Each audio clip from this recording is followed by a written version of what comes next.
assure le lien, le contournement nord de Montpellier, dont la livraison est prévue à l'horizon 2026. Ce matin, les opposants se sont réunis, non pas pour une action, mais pour faire découvrir la garrigue et ses richesses, un écosystème menacé selon eux par le projet. Christophe Pétraud et Olivier Journiat.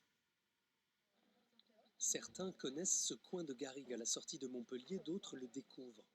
En couple, entre amis ou en famille, ils se promènent parmi les chênes blancs, les chênes verts, thym et romarin. Lorsqu'ils atteignent le chantier de la future route, une coupe, créée par un engin, est l'occasion de s'intéresser à la richesse du sol. Ce qu'on voulait aussi vous dire, c'est que le sol, c'est un écosystème. Donc il y a les espèces qui sont à la surface du sol et puis il y a celles qui sont dans le sol. Alors le sol, il nous aide à tout niveau, il nous nourrit, mais le sol, il va aussi réguler l'hydrologie. Il va retenir l'eau, il va relarguer l'eau en cas de sécheresse et il va empêcher les inondations. Donc tout ça, c'est des fonctions qui vont disparaître quand on le bétonise. Et les inondations qu'on a aujourd'hui, elles sont aussi liées au fait qu'on artificialise trop de surface et qu'on perd cette fonction régulatrice du sol. Tout un équilibre vivant avec des racines, des champignons, des vers de terre et une espèce protégée.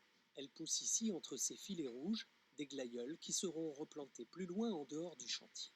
On sous-estime énormément toute la diversité qu'on peut rencontrer et puis la vie de ces insectes, de ces espèces. Côté faune aussi, le patrimoine est à préserver selon ces promeneurs.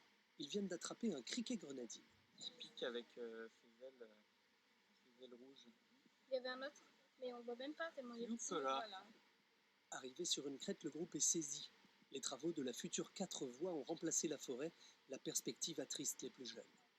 Ça me désole, mais je vois qu'on n'arrête pas, on en parle, mais ça continue, donc je me dis, bon, on s'arrêtera où, quoi. Ça sert pas, on sait pas, genre c'est nul pour tous les créatures qui vivent ici, mais ça nous sert pour la circulation, faut trouver un entre-deux, mais c'est compliqué.